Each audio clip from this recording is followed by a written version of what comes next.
विष्णु विष्णुपाद अष्टोत्तर शतश्मार शिल भक्ति वेदांत नारायण गोस्वामी महाराज शिल गुरुदेव की जय। नितिल प्रविष्टो विष्णुपाद अष्टोत्तर शतश्मार शिल भक्ति वेदांत वामन गोस्वामी महाराज की जय। नितिल प्रविष्टो विष्णुपाद अष्टोत्तर शतश्मार शिल भक्ति वेदांत स्वामी महाराज शिल प्रभुपाद की जय। नितिल प्रविष्टो विष्णुपाद अष्टोत्तर शतश्मार शिल भक्ति विज्ञान केशव गोस्वामी महाराज की जय।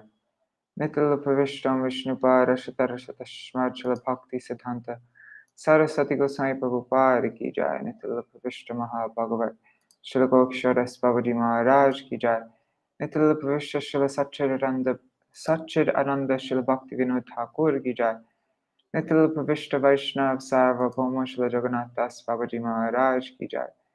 श्री रूपनु गौरिया गुरु वर्ग की जय। श्री रूप सनातन भट्ट रघुनाथ श्री जीव गोपाल भट्टदास रघुनाथ शार गोस्वामी प्रभु की जय। श्री स्वरूप दामोदर राय रामानंदारी श्री गौर प्रसाद वृंद की जय। नाम लहरी रस ठाकुर की जय। प्रेम से कहो श्री कृष्ण चैतन्य प्रभु नित्यानंद श्री अद्वैत गदाधर श्रीवासरी गौर भक्त वृंद की जय। श्री क्षेत्र मंडल गौर मंडल ब्रज मंडल मथुर वृंदावन धाम की जय। सर्व अभिष्ट विरत गिरिराज महाराज की जय। श्री राधा कुंड श्याम कुंड की जय। श्री यमुना देवी गंगा देवी की जय। श्री तुलसी महारानी वृंद देवी की जय। श्री भक्ति देवी की जय। श्री पूर्णमासी योग माय की जय। श्री गोपेश्वर महादेव की जय। श्री हरि नाम संकीर्तन की जय। अनंत कोटि वैष्णव वृंद की जय। समागत गौर भक्त वृंद की जय। श्री निताय गौर प्रेमानंदे हरि हरि बोल। ओम ज्ञानतिमिरान्धस्य ज्ञानाञ्जनशलाकया चक्षुरुन्मिलितं येन तस्मै श्रीगुरुवे नमः। नमो ॐ विष्णुपदाय राधिकाय प्रियात्मने श्रीमद्भक्तिवेदान्त नारायणेति नामिने। नमो ॐ विष्णुपदाय oh wait, I forgot. Krishna Prishthaya Bhutale Śrīmate Bhakti Vedanta Swaminiti Namine. Namo Mahavadanyaya Krishna Prema Pradayate Krishnaya Krishna Chaitanya Namne Gauratishe Namaha. Sorry guys. Guruve Gaurachandraya Radhikaya Tadadaya Krishnaya Krishna Bhaktaya Tadbhaktaya Namo Namaha. I forgot to do. Vanchakalpatarubhyascha kripa sindhubhya evacha patitanam pavanebhyo vaishnavebhyo namo namaha. Yam prabrajantam anupetam apeta Dvaipayano viraha katara ajuhava Putreti tanmayataya taravo bhinedustam sarva bhutta hridaya munimanatosmi Narayanam namaskritam narang chaiva narottamam Devim saraswatim vyasam tato jayamutirayet Shrinvatang swakatha Krishna Punya Shravana Kirtana Hridantasto Yabhadrani Vidhunoti Surit Satam Nashta Prayeshvavadreshu Nityang Bhagavata Sevaya Bhagavatyuttama Shloke Bhaktir Bhavati Naishtaki Tavai Vasmi Najivami Tvaya Vina Iti vigyaya radhe tvam nayamam charanantikam bhakta vihina aparada lakshay kshiptashtakama ditarangamadhe kripa maitam sharanam prapanna vrinde namaste charanarvindam bhaja Shri Krishna Chaitanya Prabhu Nityananda Shri Advaita Gadadhar Shivasari Gaur Gaur Bhakta Vrinda. Hare Krishna, Krishna Krishna, Hare Hare, Hare Rama, Rama Rama, Hare Hare.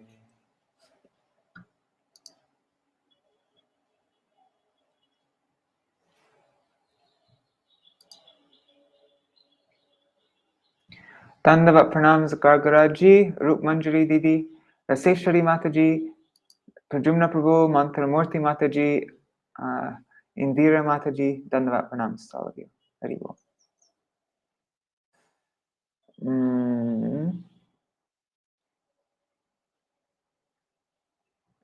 Okay, so let's just go over.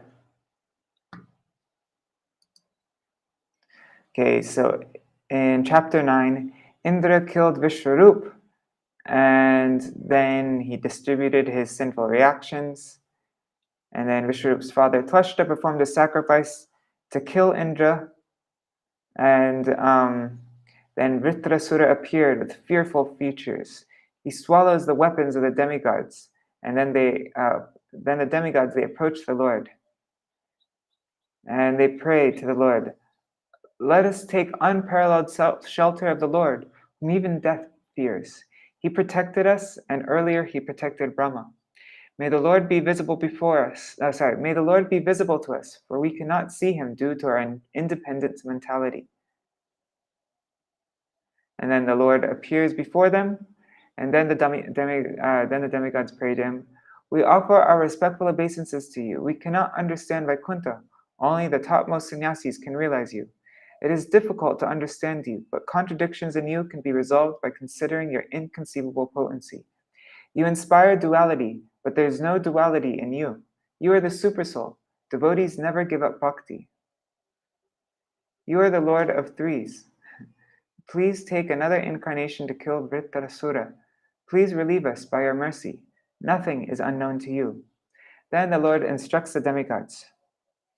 "Your prayers are knowledgeable, but pure devotees do not ask anything but bhakti. Fools fulfill their material desires. Devotees discourage karma."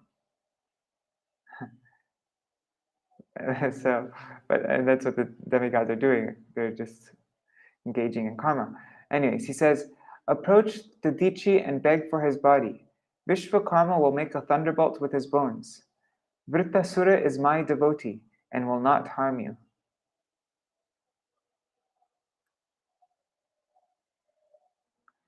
So, and then in the previous chapter, chapter 10, we read the conversation between the demigods and the Dadichi Muni. We read this whole chapter yesterday, but I'm just going to read from here because it's already late. So I'm not going to go through the entire recap. Or should we? Okay, let's go through the entire recap. It's not so long now that I see. It's only 3 pages.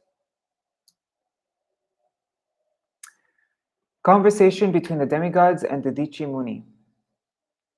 After instructing Indra in this way, Lord Hari, the cause of the cosmic manifestation, disappeared as the demigods watched. The demigods approached Dadichi, the son of Atharva, and begged for his body.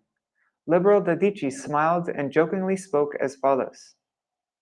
"Don't you know about the pain at the time of death, which is severe, unbearable, and takes away the consciousness of all embodied souls? The body is very dear to every jiva. Struggling to keep it forever, everyone tries to protect it by all means. Therefore, who can bear giving it up, even if demanded by Lord Vishnu?" The demigods replied, "What is difficult to give up for compassionate people like you? What is difficult to give up, O Brahman, for persons like you who are compassionate to all people and whose pious activities are praised by all? Selfish people don't know the pain of others. If a beggar knew the difficulty of the donor, he would not ask for anything. And if the donor knew the beggar's pain, he would not refuse to give, since he is able to give charity."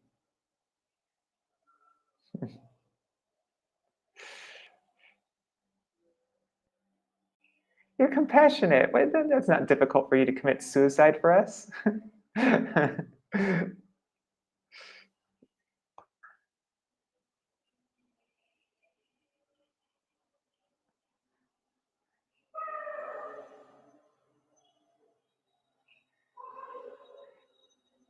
Okay, Dadichi Muni replied, "Just to hear from you about Dharma, I refuse to offer my body at your request. Now I will give it up since I know that it will leave me today or tomorrow.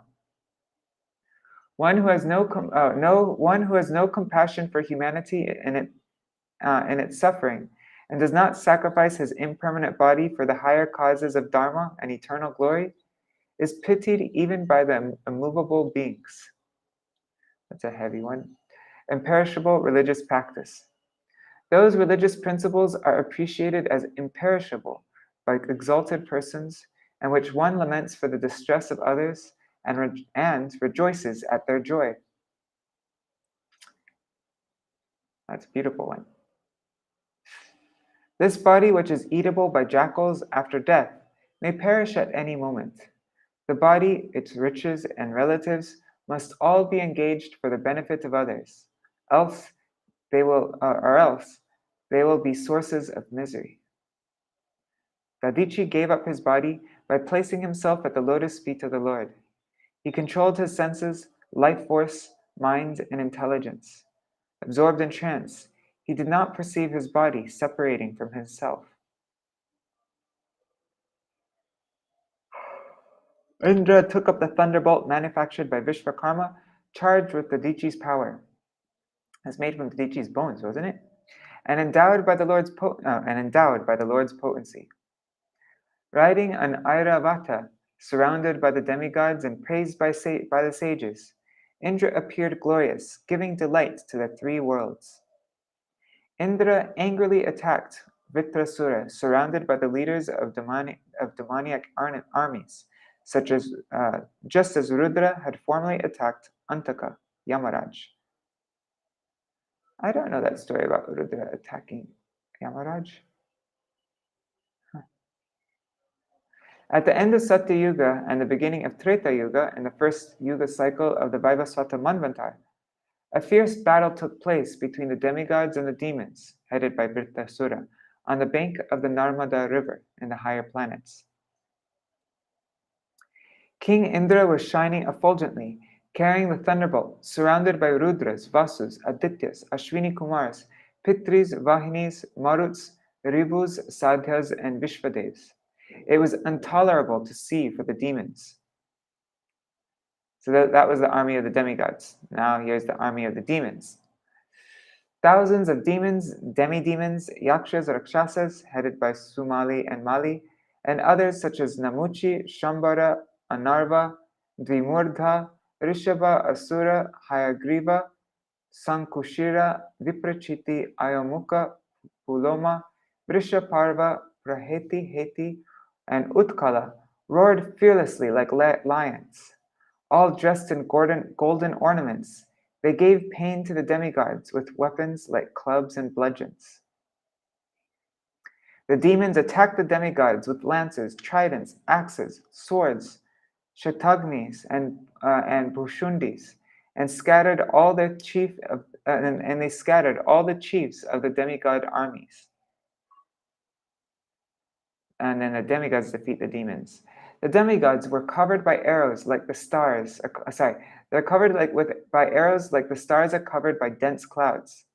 But they quickly cut those weapons to pieces before they even reached them.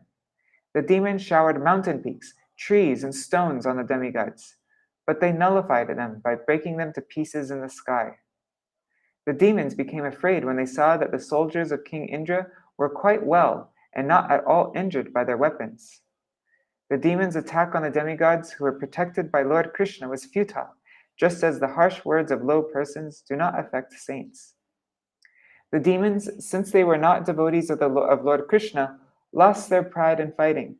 Leaving aside their leader, Vṛtāsura, even in the very beginning of the fight, they decided to flee. Then Vṛtāsura chastises the fleeing demons.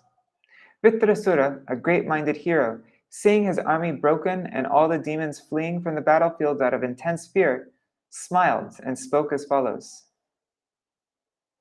Vṛtāsura spoke pleasing, wise words suitable to the time.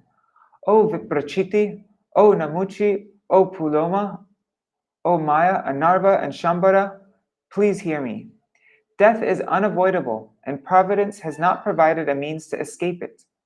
In that situation, who will not accept a glorious death that promotes one to the higher planetary systems? There are two types of glorious deaths. Two types of glorious deaths are recommended in the Shastras: engaging in yoga and leaving the body with mind absorbed in the Lord, and dying on the battlefield, leading the army and never showing one's back. All right, so now we are coming to chapter 11.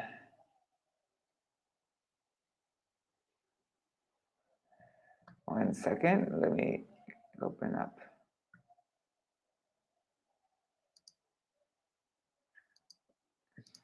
Do you guys mind if I go a little bit overtime today? Probably, it might be like 5 or 10 minutes overtime, I'm guessing.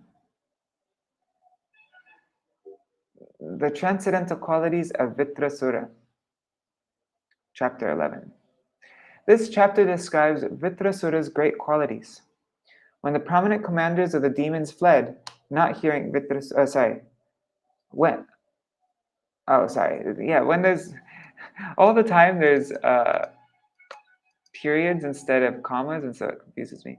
So when the prominent commanders of the demigods fled, not hearing Vṛtāsura's advice, Vṛtāsura condemned them all as cowards. Speaking very bravely, he stood alone to face the demigods. When the demigods saw Vṛtāsura's attitude, they were so afraid that they practically fainted, and Vṛtāsura began trampling them down. Unable to tolerate this, Indra, the king of the demigods, threw his club at Vṛtāsura.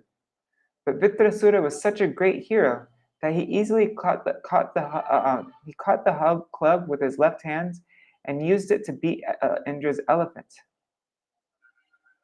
Struck by the blow of Vṛtāsura, the elephant was pushed back 14 yards and fell with Indra on his back. King Indra had first accepted Vishwarupa as his priest and thereafter killed him. Reminding Indra of his heinous activities, Vṛtāsura said, "If one is a devotee of the Supreme Personality of Godhead, Lord Vishnu, and depends on Lord Vishnu in every respect, then victory, opulence, and peace of mind are all inevitably available. Such a person has nothing for which to aspire in the three worlds. The Supreme Lord is so kind that he especially favors such a devotee by not giving him opulence that will hamper his devotional service. Therefore, I wish to give up everything for the service of the Lord. I wish always to chant the glories of the Lord and engage in his service. Let me become unattached to my family, to my worldly family, and make friendships with the devotees of the Lord. I do not desire to be promoted to the higher planetary systems, even to Dhruvaloka or Brahmaloka. Nor do I desire an unconquerable position within this material world. I have no need for such things." Shishuka Uvacha. Oh, and I opened up Madhurya Kadambini. One second. Yeah, I opened up Madhurya Kadambini because there is, I want to show you something. I was going to show you this to you later. Sorry, this one.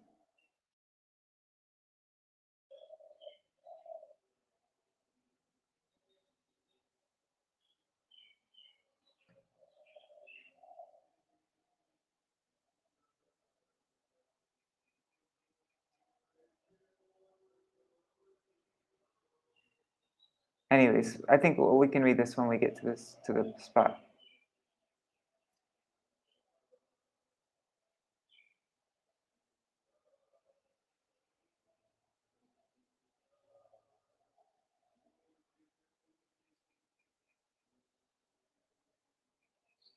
Okay.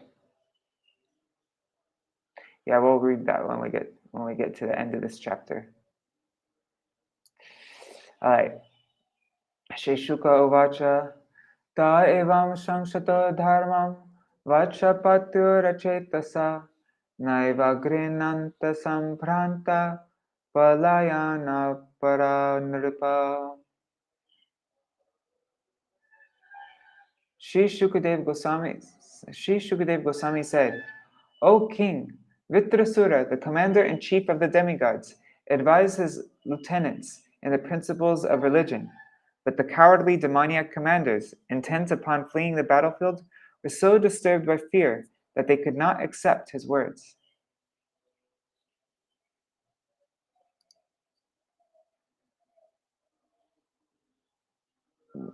Vishiryamanam Prutanam Vishiryamanam Prutanam Asurim Asurashabha Kalanukula Dashai Kalyamanam Anatavat Drishtvat Sankruda Indra Shatrura Marshitaha Tanivarya Yojasa Rajan Nirbhartsyedam Uvachaha.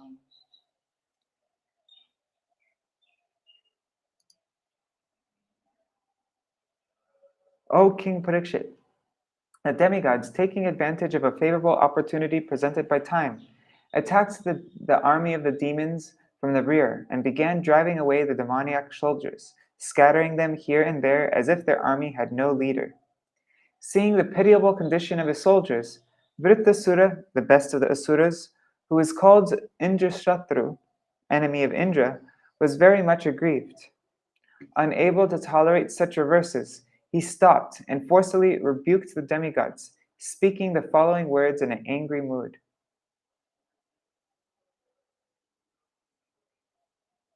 Kim va ucharitar matur dhavadbhi prishtato hatai nahi bhita vadashlagyo na swargya shuramaninam. O demigods, these demoniac soldiers have taken birth uselessly. Indeed, they have come from the bodies of their mothers, exactly like stool. Oh my God. What is the benefit of killing such enemies from behind while they are running in fear? One who considers himself a hero should not kill an enemy who is afraid of losing his life. Such killing is never glorious, nor can it promote one to the heavenly planets. Rup Manjari mentioned a point to me, but they already are in the heavenly planets.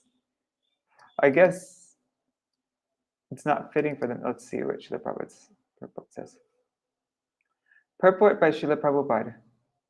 Vṛtāsura rebukes both the demigods and the demoniac soldiers, because the demons were running in fear of their lives, and the demigods were killing them from behind. The actions of both were abominable. When a fight takes place, the opposing parties must be prepared to fight like heroes.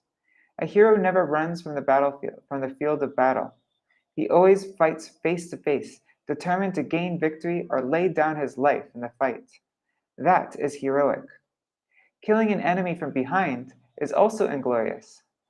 When an enemy turns his back and runs in fear of his life, he should not be killed. This is the etiquette of military science. Vṛtāsura insulted the demoniac soldiers by comparing them to the stool of their mothers. Both stool and a cowardly son come from the abdomen of the mother, and Vṛtāsura said that there is no difference between them. A similar comparison was given by Tulsidas, who commented that a son and urine both come from the same channel. In other words, semen and urine both come from the genitals, but semen produces a child, whereas urine produces nothing. Therefore, if a child is neither a hero nor a devotee, he is not a son, but urine. Sorry. Similarly, Chanakya Pandit also says, Korta putrena jatena yona vidvan na dharmika kanena chakshusha kimva chakshu pidaiva kevalam. That's the next thing I'm going to say when I get pissed off at somebody. Urine, I'm going to call him urine. What is the use of a son who is neither glorious nor devoted to the Lord? Such a son is like a blind eye, which simply gives pain, but cannot help one see.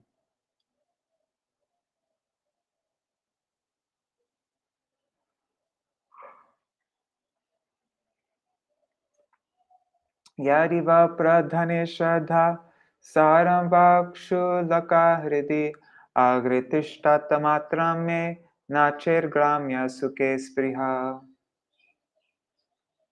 O insignificant demigods, if you have faith in your heroism, if you have patience in the cores of your hearts, and if you are not ambitious for sense gratification, please stand before me for a moment. Purport. Rebuking the demigods, Vṛtāsura challenged, O demigods, if you are actually heroes, stand before me now and try to show me your prowess. Try to show your prowess. If you do not wish to fight, if you are afraid of losing your lives, I shall not kill you, for unlike you, I am not so evil-minded as to kill persons who are neither heroic nor willing to fight. If you have faith in your heroism, please stand before me. Evam sura ganan krudho vishayan vapushad ripun vyanadatsu mahaprano yena loka vichetasaha. Shukadeva Goswami said, Vṛtāsura, the angry and most powerful hero, terrified the demigods by his stout and strongly built body. When he roared with a resounding voice, nearly all living entities fainted. Tena deva gana sarve vritra vispotanena vai nipetur murchita bhumo yataiva shanina hata.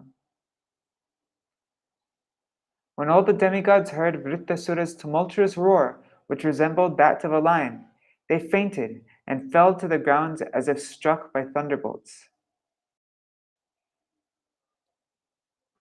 Wait a second.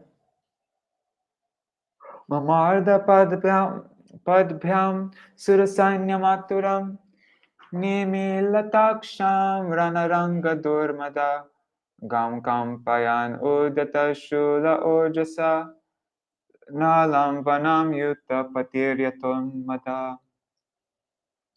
As the demigods closed their eyes in fear, Vṛtāsura, taking up his trident and making the earth tremble with its great strength, trampled the demigods beneath his feet on the battlefield the way a mad elephant tramples hollow bamboos in the forest.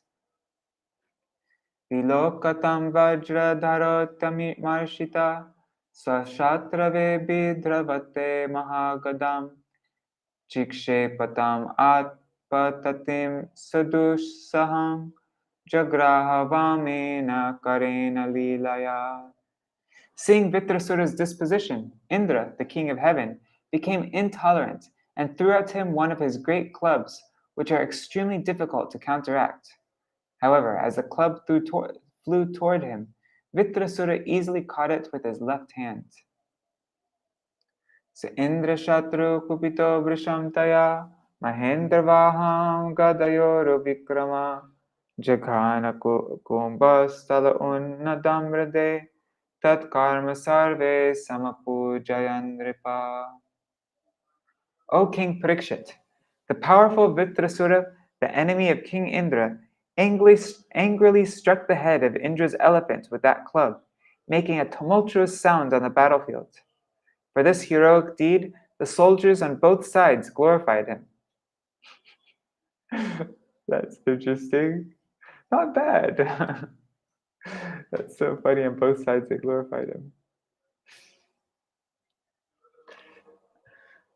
Airabata Vṛtāgadhabhi mrishto Vigurnito Drikulisha hato yata Apasarad bhinna mukha sahendro Munchan asrikt sapta dhanur prishartha.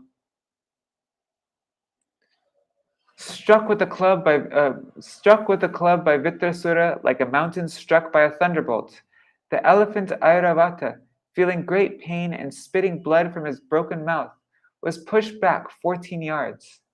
In great distress, the elephant fell with Indra on his back.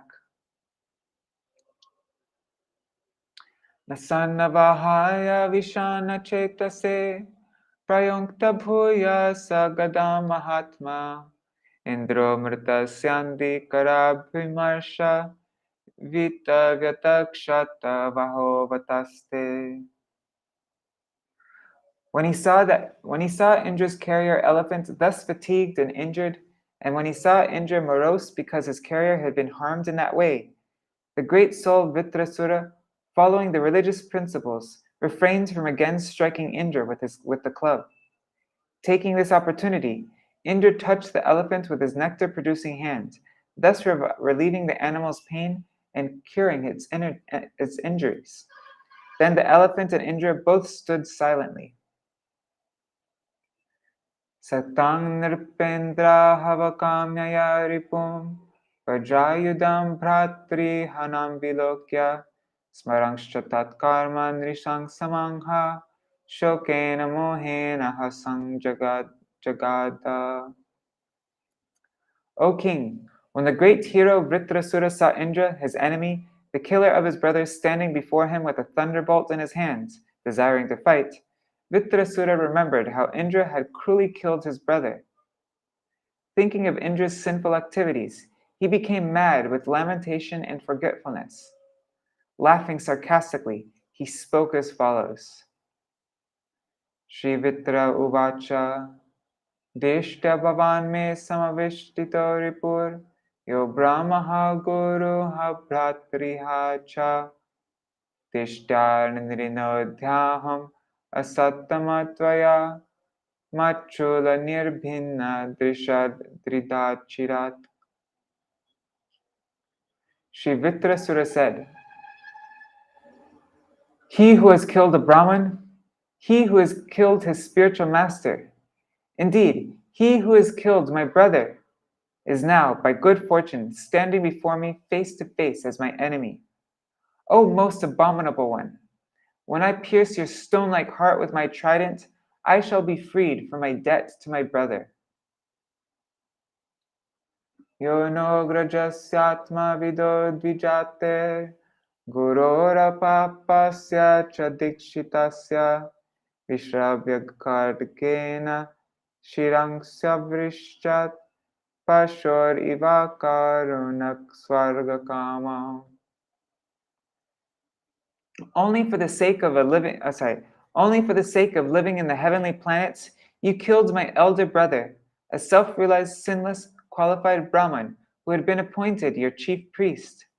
He was your spiritual master, but although you entrusted him with the performance of your sacrifice, you later mercilessly severed his heads from his body the way one butchers an animal.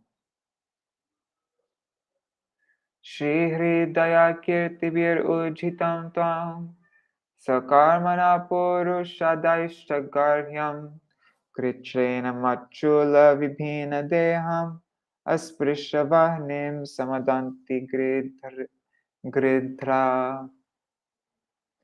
Indra, you are bereft of all shame, mercy, glory, and good fortune.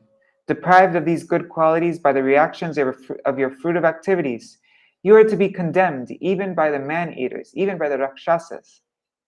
Now I shall pierce your body with my trident, and after you die with great pain, even fire will not touch you. Only the vultures will eat your body. Oh. Anyanu yete nirishang samagya yadudatastra praharanti mayam tarbhutanatam saganan nishata trishula nirbhinna galaryajami. You are naturally cruel. If the other demigods, unaware of my prowess, follow you by attacking me with raised weapons, I shall sever their heads with a sharp trident. With those heads, I shall perform a sacrifice to Bhairav and the other leaders of the ghosts, along with their hordes.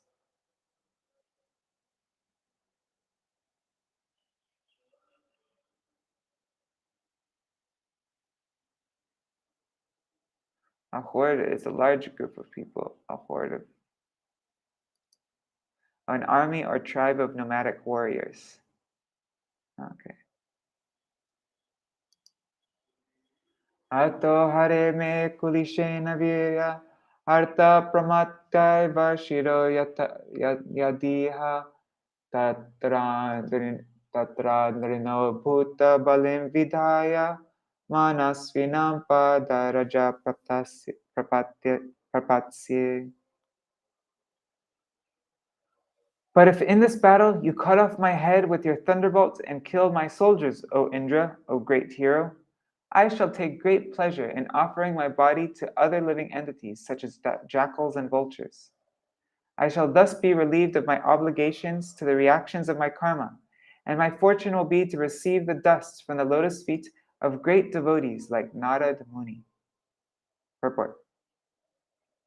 Shilanatam Das Thakur sings, Echai Goshai Jar Moitara Das, Tasabara Pararenu Mora Panchagras. I am the servant of the 6 Goswamis, and the dust of their lotus feet provides my 5 kinds of food. A Vaishnava always desires the dust of the lotus feet of the previous acharyas and Vaishnavas. Vṛtāsura was certain that he would be killed in the battle with Indra because this was the desire of Lord Vishnu. He was prepared for death because he knew that after his death, he was destined to return home back to Godhead. This is a great destination. And it is achieved by the grace of a Vaishnava. Srila Prabhupada quotes this so much. Chariya Vaishnava Seva Nistara Paye Chekeva. No one has ever gone back to Godhead without being favored by a Vaishnava. Charya means giving up, and Vaishnava Seva, service to the Vaishnavas. Nistara Paye Chekeva. How can someone gain deliverance?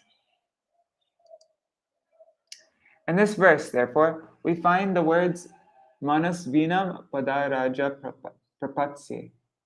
I shall receive the dust of the lotus feet of great devotees. The word Manasvinam refers to great devotees who always think of Krishna. They are always peaceful, thinking of Krishna, and therefore they are called Dhira. The best example of such a devotee is Narad Muni. If one receives the dust of the lotus feet of a Manasvi, a great devotee, he certainly returns home back to Godhead. Suresha Kasman Nahino Shivajram Purastite Vairini Maya Mogham Masangshait Yishta Nagadeva Vajra Sanishpala Kripanarteva Yachna.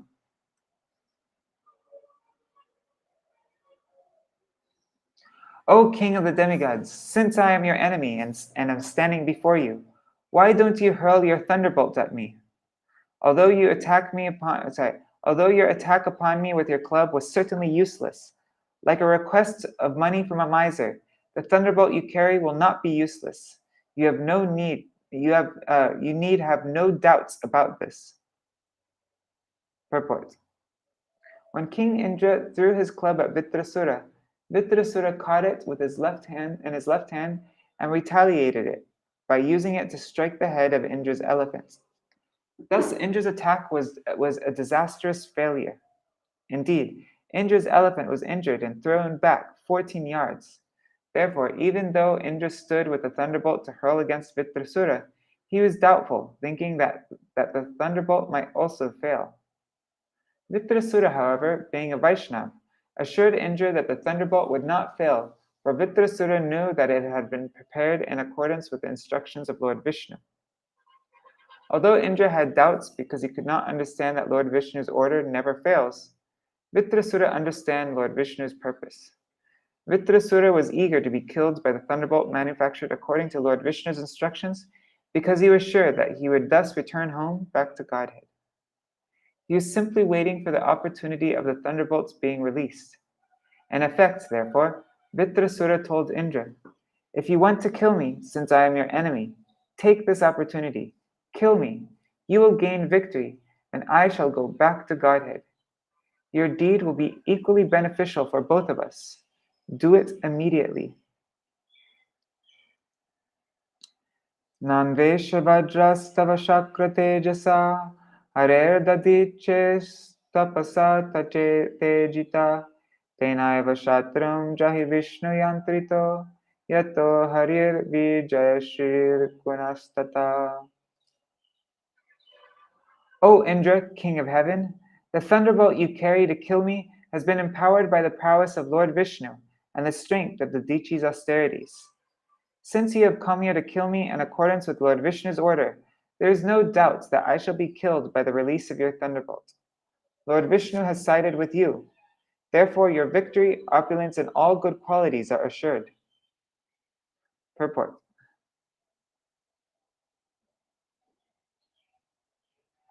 Vṛtāsura not only assured King Indra that the thunderbolt was invincible, but also encouraged King Indra to use it against him as soon as possible. Vṛtāsura was eager to die with a stroke of the thunderbolt sent by Lord Vishnu so that he could immediately return home back to Godhead. By hurling the Indra bolt, Indra would gain victory and enjoy the heavenly planets, remaining in the material world for repeated birth and death. Indra wanted to gain victory over Vṛtāsura and thereby become happy, but that would not at all be happiness.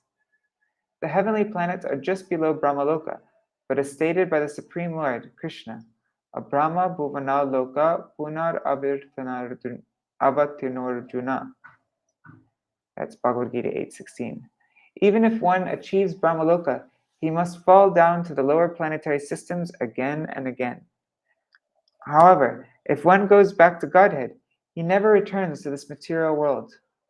By killing Vṛtāsura, Indra would not actually gain. He would remain in the material world. Vṛtāsura, however, would go to the spiritual world. Therefore, victory was destined for Vṛtāsura, not for Indra.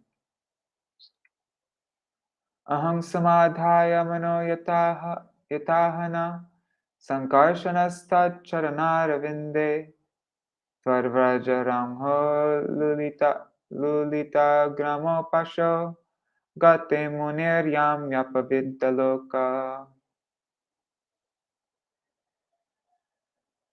By the force of your thunderbolt, I shall be freed of material bondage and shall give up this body and this world of material desires.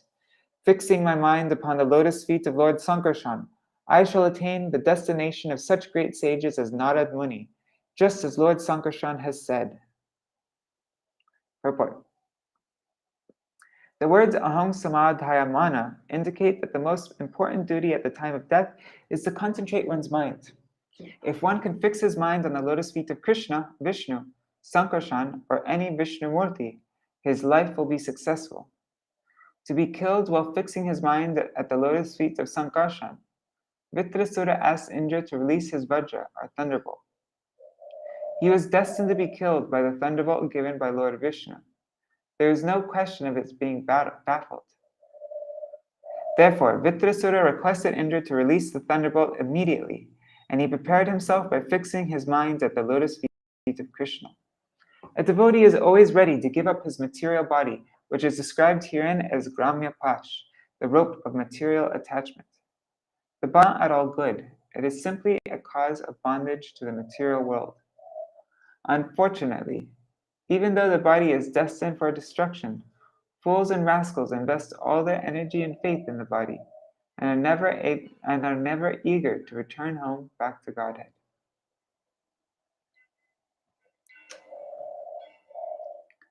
Pungsam kilaikanta dhyam sakanam yasam pado devi bhumo rasayam naratri advesha udvega adhir mada kalir vyasanam samprayasa. Persons who fully surrender at the lotus feet of the Supreme Personality of Godhead and always think of his lotus feet are accepted and recognized by the Lord as his own personal assistants or servants. The Lord never bestows upon such servants the brilliant opulences of the upper, lower, and middle planetary systems of this material world. When one possesses material opulence in any of these three divisions of the universe, his possessions naturally increase his enmity, anxiety, mental agitation, pride, and belligerence. Thus one goes through much endeavor to increase and maintain his possessions, and he suffers great unhappiness when he loses them.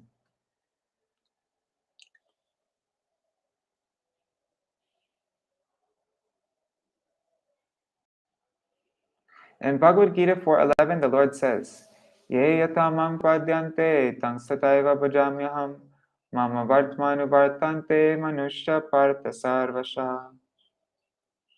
As devotees surrender unto me, I reward them accordingly. Everyone follows my path in all respects, O son of Pritha. Both Indra and Vṛtāsura were certainly devotees of the Lord. Although Indra took instructions from Vishnu to kill Vṛtāsura, the Lord was actually more favorable to Vṛtāsura, because after being killed by Indra's thunderbolt, Vṛtāsura would go back to Godhead, whereas the victorious Indra would rot in this material world. Because both of them were devotees, the Lord awarded them the respective benedictions they wanted. Vṛtāsura never wanted material possessions, for he knew very well the nature of such possessions. To accumulate material possessions, one must labor very hard, and when he gets them, he creates many enemies because of this material world is always full of rivalry. If one becomes rich, his friends or relatives are envious. For Ekanta Bhaktas, unalloyed devotees, Krishna therefore never provides material possessions. A devotee sometimes needs some material possessions for preaching, but the possessions of a preacher are not like those of a karmi. A karmi's possessions are achieved as a result of karma, but those of a devotee are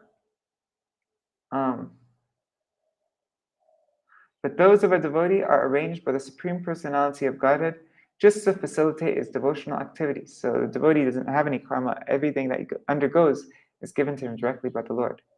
Because a devotee never uses material possessions for any purpose other than the service of the Lord, the possessions of a devotee are not to be compared to those of a karmi. Traivargikayasa vigatamasmad patir vidatte purushasya shakra tatu numeyo bhagavat prasado turlabho kinchana gocharo nyai.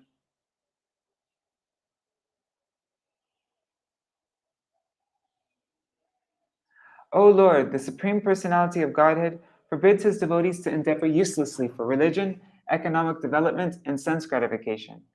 O Indra, one can thus infer how kind the Lord is. Such mercy is obtainable only by the unalloyed devotees, not by persons who aspire for material gains.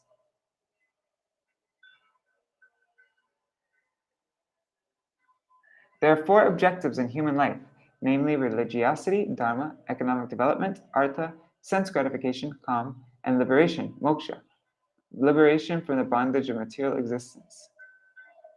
People generally aspire for religiosity, economic development, and sense gratification, but a devotee has no other desire than to serve the Supreme Personality of Godhead in this life and in the next. The special mercy for the unalloyed devotee is that the Lord saves him from hard labor to achieve the results of religion, economic development, and sense gratification. Of course, if one wants such benefits, the Lord certainly awards them. Indra, for example, although a devotee, was not much interested in release from material bondage. Instead, he desired sense gratification and a high standard of material happiness in the heavenly planets. Vṛtāsura, however, being an unalloyed devotee, aspired only to serve the Supreme Personality of Godhead. Therefore, the Lord arranged for him to go back to Godhead after his bodily bondage was destroyed by Indra. Vṛtāsura requested Indra to release his thunderbolt against him as soon as possible so that both he and Indra would benefit to their proportionate advancement in devotional service. Okay, this is what I wanted to read from Madhurya Kadambini. We're at the end here. But it's because of these 4 verses of Śrīmad-Bhāgavatam by Vṛtāsura that it's like one of the main features of Śrīmad-Bhāgavatam. I'll show you, there's places in Shastra where it says it. And we're almost done, everybody, because there's only 4 verses and these verses don't have long purports. Actually, some don't have any purports. So let's just read from this Madhurya Kadambini really quick so that we understand how important these verses are. Having been damned, I think it's this part, I don't know. Anyways, I remember reading this in Madhurya Kadambini. So let me view. Where's hide? Anyways, doesn't matter. Oh, that's why it's up. Okay. Having been damned by the goddess, Chitraketu, it tells the whole story of Chitraketu before. But anyways, Chitraketu took birth as a son of Twashta Rishi and became known as Vṛtāsura. His body was enormous and terrifying, and all the demigods feared him.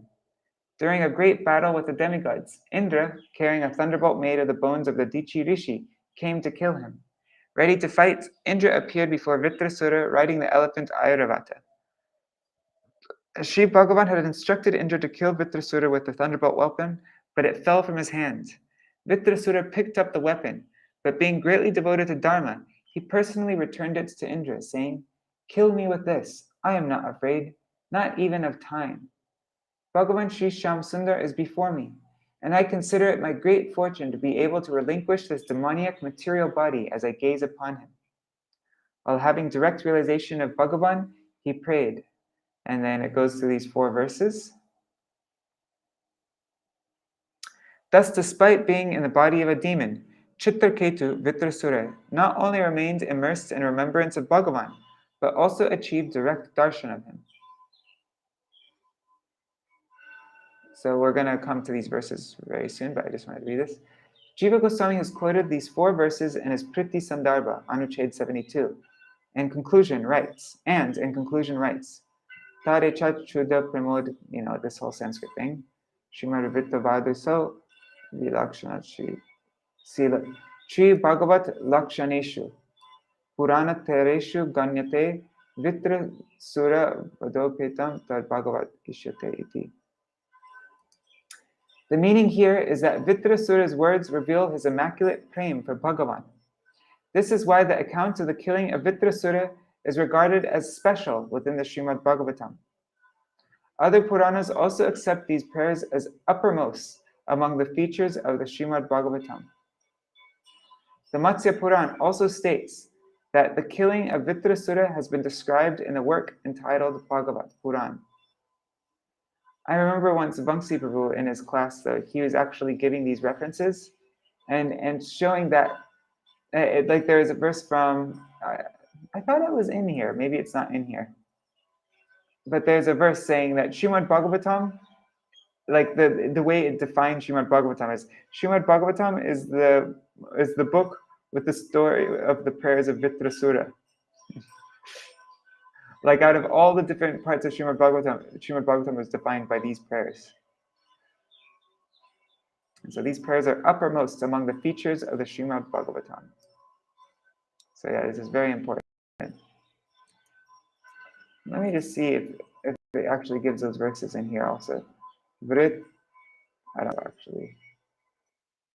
Oops.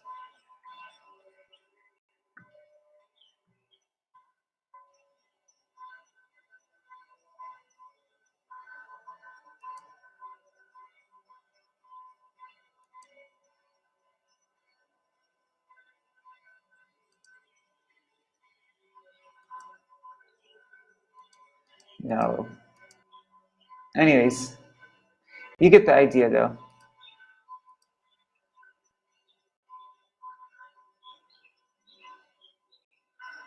Yeah.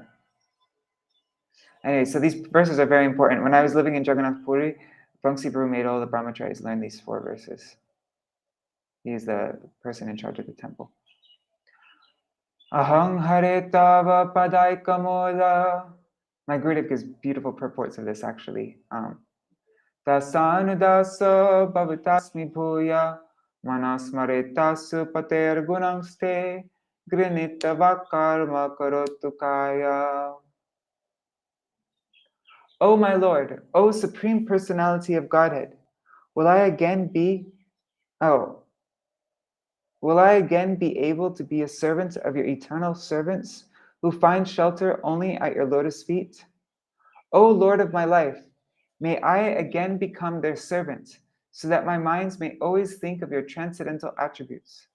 My words always glorify those attributes, and my body always engage in the loving service of your Lordship.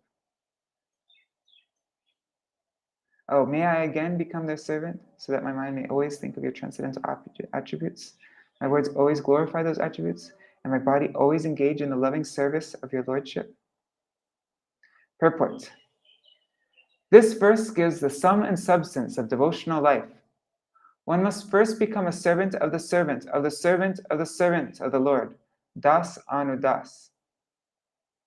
Sri Chaitanya Mahaprabhu advised, and he also showed by his own example, that a living entity should always desire to be a servant of the servant of the servant of the servant of Lord Krishna, the maintainer of the gopis. Gopi Bhartu Padakamalayur Dasa Dasa Anudasa. This means that one must accept a spiritual master who comes in the disciplic succession and is a servant of the Lord, and is a servant of the servant of the Lord. Under his direction, one must then engage one's three properties, namely his body, mind, and words. The body should be engaged in physical activity under the order of the spiritual master. The mind should always think of Krishna incessantly, and one's words should be engaged in preaching the glories of the Lord. If one is thus engaged in the loving service of the Lord, one's life is successful. Nanaka prishtam na chaparamishtam na sarvabhaumam na rasadhipatyam na yoga siddhira punarbhavamba samanjasatva virahaya kangshe. O my Lord, source of all opportunities, I do not desire to enjoy in Dhruvaloka, the heavenly planets, or the planet where Lord Brahma resides. Nor do I want to be the supreme ruler of all the earthly planets, or the lower planetary systems. I do not desire to be the master of the powers of mystic yoga, nor do I want liberation if I have to give up your lotus feet. Purport. A pure devotee never desires to gain material opportunities by rendering transcendental loving service to the Lord. A pure devotee desires only to engage in loving service to the Lord in the constant association of the Lord and his eternal associates, as stated in the previous verse, Das Anudasa Bhavitasmi. As confirmed by Narottam Das Thakur, Tadera charana sevi bhakta sanevas janame janame hoye abhilash. To serve the Lord and the servants of his servants and the association of devotees is the only objective of a pure, unalloyed devotee. Ajata paksha iva mataram kagha stanyam yatavat satara kshudarta priyam priyeva vyushitam vishanna manoravindaksha didrikshate tvam. O lotus-eyed Lord, as baby birds, this increasingly gets more and more higher. Like, O lotus-eyed Lord, as baby birds that have not yet developed their wings always look for their mother to return and feed them. As small calves tied with ropes await anxiously the time of milking, when they will be allowed to drink the milk of their mothers. Or, as a morose wife whose husband is away from home always longs for him to return and satisfy her in all respects. I always yearn for the opportunity to render direct service unto you. Purport. A pure devotee always yearns to associate personally with the Lord and render service unto him. The examples given in this regard are most appropriate. A small baby bird is practically never satisfied except when the mother bird comes to feed it. The small calf is not satisfied unless allowed to suck the milk from the mother's udder. And a chaste devoted wife whose husband is away from home is never satisfied until she has association of her beloved husband.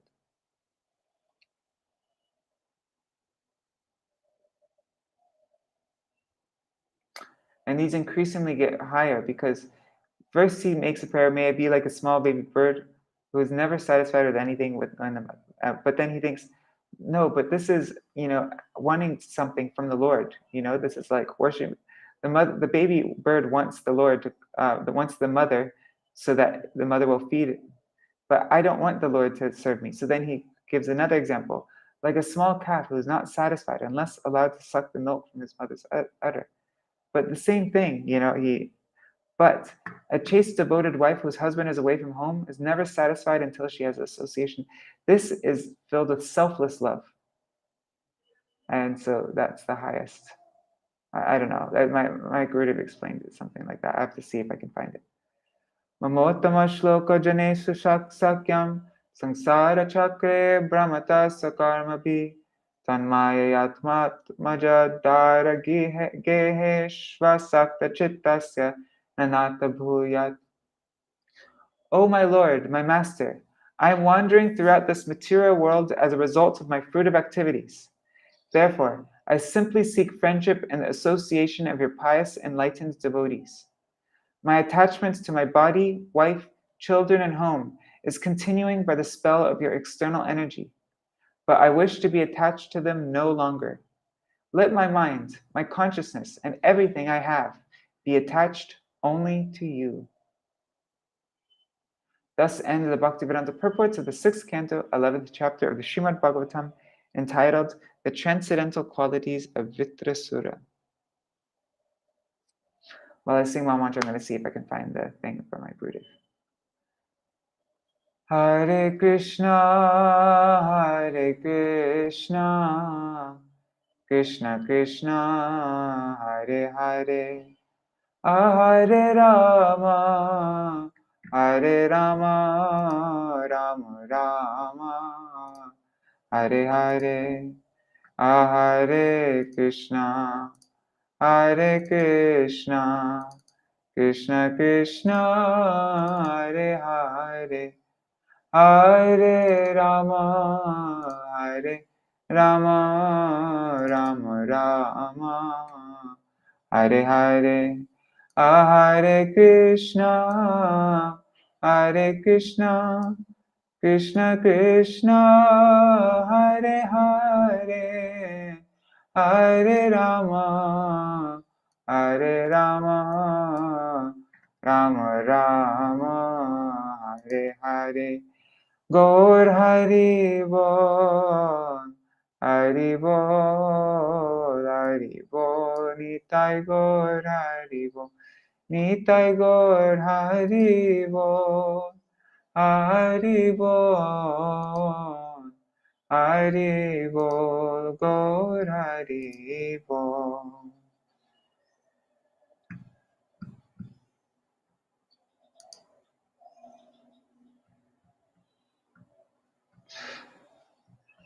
Jai Shri Shri Guru Gauranga Gandharvika Giridhari.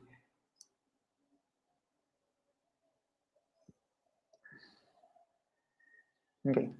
Jai Shri Shri Guru Gauranga Gandharvika Giridhari Shri Shri Radha Vinod Bihari Ju Ki Jai. Shri Govinda Gopinath Maran Mohan Ju Ki Jai. Nitil Pravishtam Vishnupad Ashtatarashatashmad Srila Bhaktivedanta Narayan Gosai Maharaj Srila Gurudev Ki Jai. Nitil Pravishtam Vishnupad Ashtatarashatashmad Srila Bhaktivedanta Narayan Gosai Maharaj Srila Gurudev Ki Jai. Nitil Pravishtam Vishnupad Ashtatarashatashmad Srila Bhaktivedanta Vaman Gosai Maharaj Ki Jai. Nitila Pravishtam Vishnupad Ashatarashatashmad Srila Bhaktivedanta Swami Maharaj Srila Prabhupada Ki Jai. Nitila Pravishtam Vishnupad Ashatarashatashmad Srila Bhakti Pragyan Keshav Gosai Maharaj Ki Jai. Nitila Pravishtam Vishnupad Ashatarashatashmad Srila Bhakti Siddhanta Saraswati Gosai Prabhupada Ki Jai. Nitila Pravishta Mahabhagavat Srila Goksharas Prabhupada Maharaj Ki Jai. Nitila Pravishta Srila Satchidananda Bhakti Vinod Thakur Ki Jai. Nitila Pravishta Vaishnav Sarvabhauma Srila Jagannath Das Babaji Maharaj Ki Jai. Shri Rupano Gauriya Guru Varga Ki Jai. Shri Rupa Sanatan Bhatta Raghunath Shri Jeev Gopal Padadas Raghunath Shara Gosai Prabhu Ki Jai. Shri Sarup Damodar Rai Ramanandari Shri Gaur Parshad Vrinda Ki Jai. Namachay Shri Haridas Thakur Ki Jai. Prem Se Kaho Shri Krishna Chaitanya Prabhu Nityananda Shri Advaita Gadadhar Shivasari Gaur Bhakta Vrinda Ki Jai. Shikshetra Mandala, Gora Mandala, Braja Mandala, Mathura Vrindavan Dham ki jai. Sarva Abhishta Pradata Giriraj Maharaj ki jai. Shri Radha Kund Shama Kund ki jai. Shri Yamuna Devi Kanda Devi ki jai. Shri Tulsi Maharani Vrinda Devi ki jai. Shri Bhakti Devi ki jai. Shri Purnamasi Yogamaya ki jai. Shri Gopeshwar Mahadev ki jai. Shri Harinam Sankirtan ki jai. Shri Vṛtāsura ki jai. Shri Harinam Sankirtan ki jai. Ananta Koti Vaishnava Vrinda ki jai. Shri Gaur Premanande Hari Hari Go.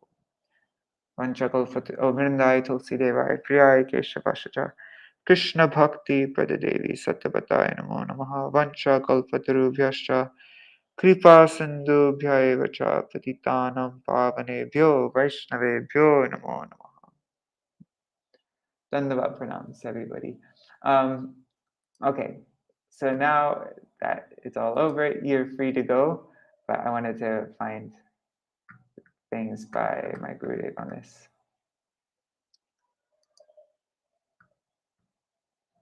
I wish this text was bigger. Anyways.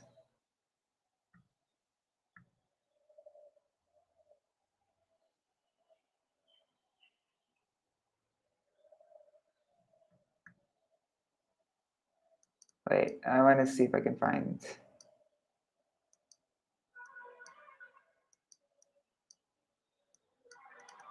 Okay, this is too long of an explanation. Okay, here's another explanation. My Guru spoke on this 7 times in his books. This is from Pinnacle Devotion. Ajata Paksha Iva Mataram Kaga means like a baby bird who cannot yet fly. Should I put this on a document so that you can see it big? Let's see. 1 second.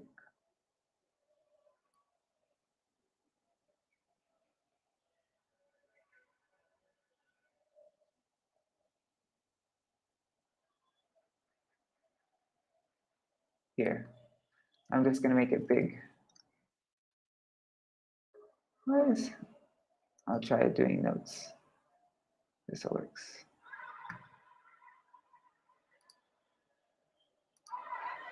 Here. All right.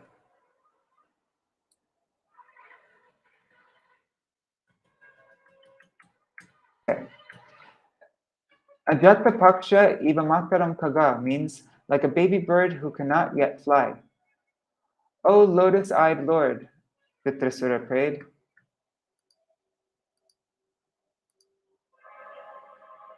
How do I make this? Hide this. Whatever, it doesn't matter. O lotus-eyed Lord, Vṛtāsura prayed, as baby birds that have not yet developed their wings always look for their mother to return and feed them. The baby bird's father and mother have gone to collect food, and he chirps as he waits and wonders, when will my mother come? When will my mother come? Why does he want his mother? First, the mother will bring him something to eat, and second, he is afraid that crows and owls may seize him and eat him. When the mother comes, his fear disappears, and he also gets something to eat. Initially, Vṛtāsura prayed like this, but being unsatisfied, he corrected himself.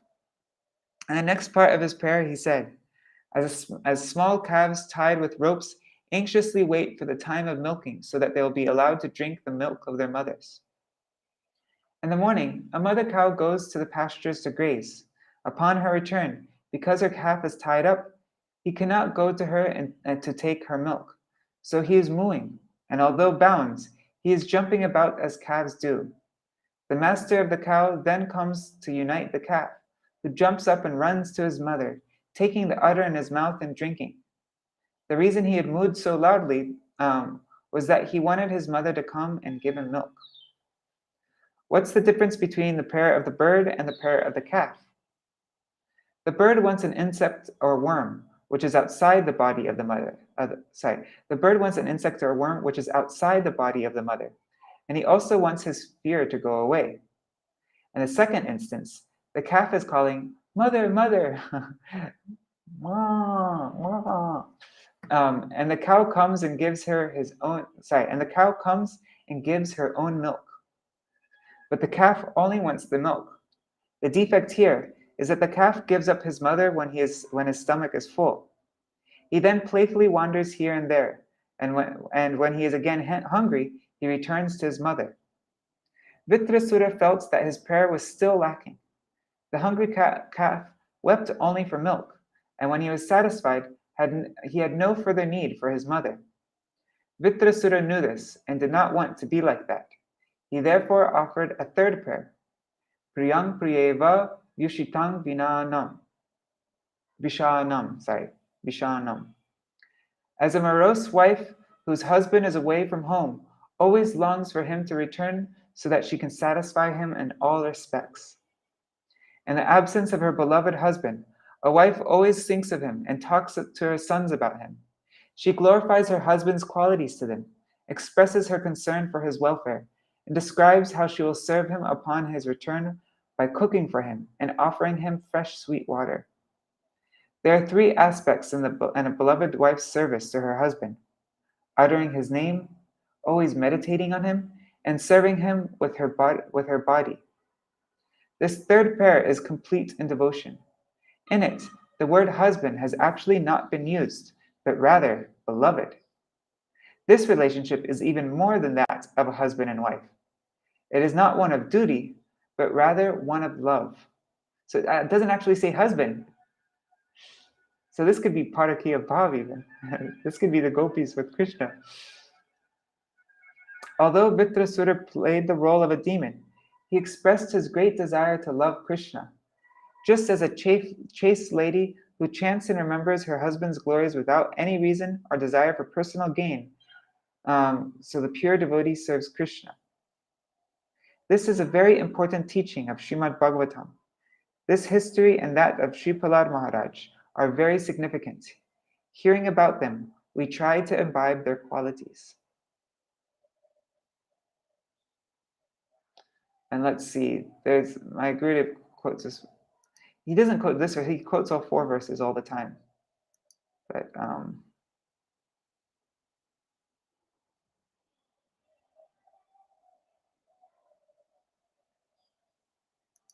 yeah, my Gurudev really loved these verses.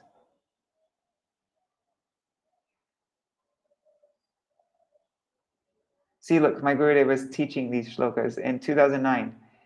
At the very end, my Gurudev was making devotees recite the shlokas. Well, he was teaching, what's his name? Madhuvrat and Achyuta Krishna. Achyutananda. We will have to direct our attention toward our mission, writing books and preaching here and there. You may try to solve problems, but everything depends on Krishna. What is the shloka for today? Then the students individually recite the shloka. Ajata Paksha Iva Mataram Kaga. See, and then he has them explain. Brajanath Prabhu explain it. And anyways, Madhuvrat. Yeah, see, these verses are so important. My Gurudev made them memorize all the verses. Mamata, this is in Walking with the Saints 2009, if you want to hear how my Gurudev explains it to them and is training them and memorizing these shlokas. So yeah, very important. Maybe we should do these in our shloka group. Let's do that, huh? We'll go through these 4 shlokas in our shloka group. All right, I learned them before also because in Puri they made us memorize them. The person in charge. I think it was also quoted in the Dhammarashtakam book, if I remember correctly. Anyways, I'm going to end now because it's getting late. But yeah, these prayers are so important.